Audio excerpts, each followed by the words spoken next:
Bonjour! Alors, suite à ma vidéo d'hier où je parlais d'Eric et puis son côté radin, puisque bon, bah depuis qu'il est grand maître de midi et qu'il a plus de 800 000 euros à son compteur, j'aurais pensé qu'il aurait pu faire des petits dons comme ça, bon, je sais pas, au Resto du Cœur ou je ne sais quoi.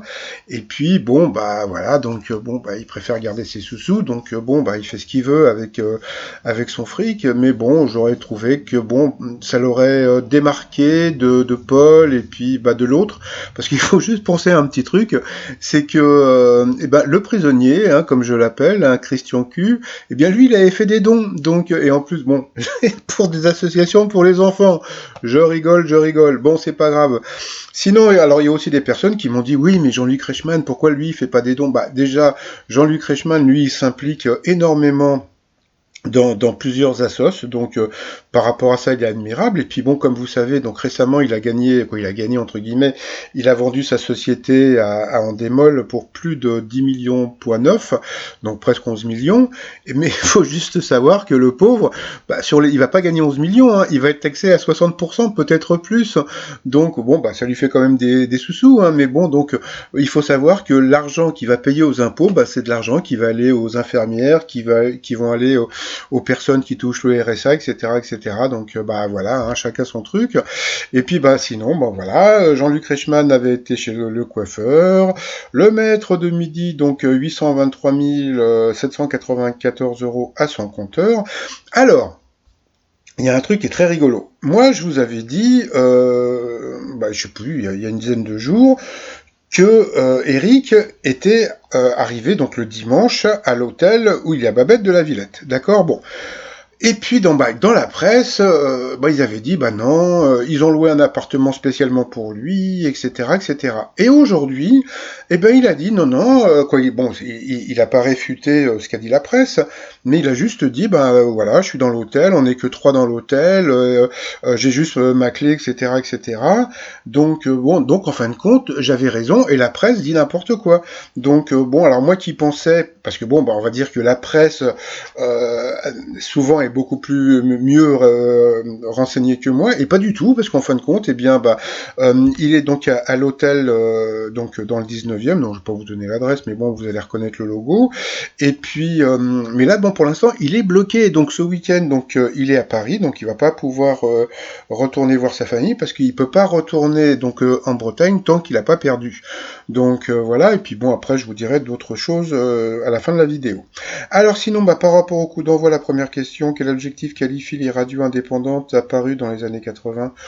Donc bon, bah, c'était assez facile, donc c'était bien sûr la radio libre. Après, donc, vous aviez la jolie Amandine. Alors déjà qu'elle était super mimi. En plus, c'est très rigolo parce qu'aujourd'hui, j'ai fait un nouveau t-shirt et la police de caractère que j'ai pris s'appelle Amandine. Donc voilà. Donc voilà, elle était très jolie et très souriante. C'était une fan de Johnny Hallyday. C'est vrai que bon, bah, il nous manque. Donc bon, elle était venue avec son compagnon. Donc voilà, je trouve ça rigolo voilà. Et puis son fils qui était derrière. Voilà. Alors, à la fin du mois de mars dernier, qu'a recommandé le PDG d'Instagram? Eh bien, c'était de moins utiliser Instagram, tout simplement. Donc, eh bien, sur cette question, elle est passée à l'orange. Après, vous aviez Brandon qui ressemblait un petit peu à Louis Rego, comme ça. Je sais pas si bon, il y a des gens qui doivent connaître Louis Rego, mais il faisait partie de, je sais plus comment s'appelait cette émission où il y avait mince, le tribunal des flagrants délires sur France Inter avec Pierre Desproges, etc. Donc voilà, donc très souriant et très sympathique. Il était venu avec sa maman, qui était quoi, il était venu entre guillemets. Il y avait sa maman de Chartres qui était derrière lui. Alors, de quoi a profité la plus grande partie des personnes infidèles pour faire de nouvelles rencontres en ligne pendant le confinement? Donc c'était la pause pipi. Je vois vraiment pas l'intérêt. Alors, à part de faire des choses au téléphone, franchement, je vois pas tellement l'intérêt d'aller draguer ailleurs. Comme je l'ai dit hier, hein, avec le bisou maintenant, ça craint quoi. Bon, passons. Après donc bon bah vous aviez le sympathique Guillaume qui était venu donc quoi, qui était venu. Voilà, bon, il y avait ses parents et sa sœur qui étaient derrière lui. Alors, sa question: de quelle chose inhabituelle un arbre à litchi a-t-il besoin pour donner beaucoup de fruits? Ben, de stress. Donc, je sais pas, donc tu te lèves le matin, allez, vas-y, donne des fruits, arrête, tu me stresses. Ah, ça y est, je donne des fruits. Bon, passons. Après, on a entendu le rire d'Amandine qui était super rigolo, donc bah, je peux pas vous le mettre, donc c'est dommage, mais c'est vrai qu'elle avait un rire qui était extraordinaire. Pour le maître de midi, quel personnage de roman ira à toi si tu ne viens pas à lui? Donc voilà, donc c'était assez simple. Donc bien sûr, c'était Jean-Luc Lagardère. Ah, ah, ah. Après, en Savoie, l'expression se marier en bouc se dit d'un homme qui vit bien dans la famille de sa femme. Eh bien, sur cette question, eh bien, elle est passée au rouge, mais entre-temps, elle nous a fait la chèvre. Donc, en plus de jolie, en plus de rigolote, eh bien, elle était aussi imitatrice. Donc, elle est passée au rouge et elle a pris Guillaume en duel, qui a eu une question qui n'était pas évidente, hein, à la cour du roi Henri III, qui était Anne de Joyeuse. Eh bien, c'était vraiment pas évident comme question. Eh bien, c'était un amiral, donc voilà, donc il s'appelait Anne. Donc, eh bien, il faut reconnaître que Eric en avait déduit que ça pouvait être ça. Sauf que bon, bah, il est jamais tombé sur une question difficile, donc c'est facile de dire les choses après. Donc bon, voilà. Ensuite, eh bien, Amandine, Eric et Brandon se sont retrouvés au coup par coup. D'abord, c'est la jolie Amandine qui est passée à l'orange. Après, Louis Rego est passé à l'orange et encore une autre fois à l'orange, donc au rouge, qui dit rouge dit duel. Sauf qu'entre-temps, eh bien, nous avons Fabien, l'ancien maître de midi, voilà, qui est venu dire bonjour entre guillemets. Donc voilà, donc bon, je vois pas tellement le truc, c'est juste pour dire que bientôt il va y avoir, je crois que c'est le 28 juin, ils vont faire une spéciale pour les 10 ans de l'émission. Donc je sais pas comment ça va se passer. Donc eh bien donc il était passé au rouge, qui dit rouge dit duel, il a pris la jolie Amandine en duel, qui a une question qui était assez simple, hein, quel savant est de la même nationalité que Roger Federer et puis Stéphane Escher. Donc bien sûr ce n'était pas un savant de Marseille mais un savant suisse. Ensuite eh bien Amandine et Eric se sont retrouvés en coup fatal et puis là il y a un truc qui m'a beaucoup fait rire. Genre parce que Jean-Luc Reichmann, bon, en ce moment, avec les nouvelles émissions, il y a deux choses, bon, qu'il fait, voilà, bon, souvent, il fait semblant, bon, il se force à rire, bon, voilà, bon, bah, je trouve ça pas super. Et puis alors surtout, donc il a dit, faites attention, Eric, hein, parce que bon, elle est très forte, hein. Bon, bah, d'accord, allons-y.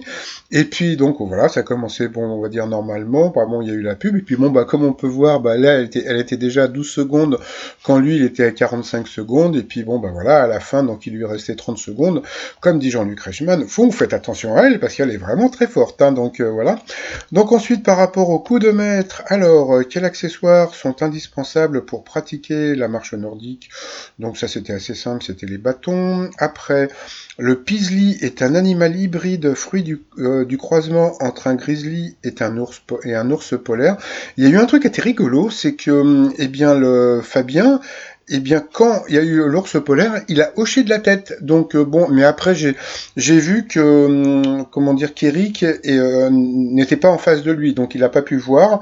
Et puis bon, bah bon, il y avait une évidence quand même parce que bon, comment dire, un grizzly et un pingouin, c'est bon, voilà, mais avec un ours, bon, je pense que c'était tout à fait possible. Qui s'est offert le manoir pardon, du Breuil en Normandie après une nuit de chance au casino, donc ça je le savais, donc c'était Françoise Sagan. Donc ça il le savait pas, mais bon, pareil, par déduction, donc voilà, donc il l'avait trouvé. Quelle chanteuse défend la cause homosexuelle dans son nouveau titre Homo Oui? Donc il a dit Clara Luciani. Eh bien c'était Aloïse Sauvage. Donc ça, franchement, pour retrouver, c'était vraiment pas évident. Et puis, mais alors il y a un truc que j'ai remarqué qui est assez rigolo, c'est que depuis qu'il y a eu pas mal de critiques sur les questions faciles d'Eric, eh bien j'ai remarqué qu'il a de plus en plus de questions un peu plus difficile, comment dire, en coup de maître. Voilà, donc pas dans les duels, parce que bon, dans les duels, c'est toujours voilà des questions un peu de bébé qu'il a eu, mais dans les coups de maître, il a plus de questions difficiles. Donc voilà, donc c'est un truc que j'ai remarqué. Donc on peut voir que la production est sensible, comment dire, aux critiques des internautes. Et puis à la fin, donc quelle boisson est dite ale ou lager selon sa fermentation? Donc bien sûr, c'était la bière. Donc les fans de croisés connaissent bien ce mot. Ensuite, et par rapport à l'étoile mystérieuse, il est parti sur je ne sais qui, Macha Merrill, mais bon, il est parti sur des explications qui étaient tout à fait plausibles. Donc là, comme on peut voir, il reste quand même pas mal de cases. Donc bon, pour l'instant, l'étoile n'a toujours pas été trouvée. Donc je chercherai ce week-end, je vous dirai ce que j'en pense. Donc là, pour l'instant, il a 824 294 € à son compteur. Et là, je peux vous dire quelque chose. Alors, comme on peut voir. Donc là, aujourd'hui, il était à la 166e victoire. Donc, pour battre le record de Christian, donc il lui faut plus de 30, 30 participations à l'émission. Et ben ça y est, il les a eues. Et donc, je pense que, alors bon, d'après ce que j'ai compris, alors aujourd'hui, qu'est-ce qui s'est passé? Aujourd'hui, s'est passé un truc, c'est que Jean-Luc Reichmann, donc à partir du moment où il a dit « Alors vous avez bien dormi », qu'est-ce que ça veut dire? Ça veut dire qu'aujourd'hui on est dimanche.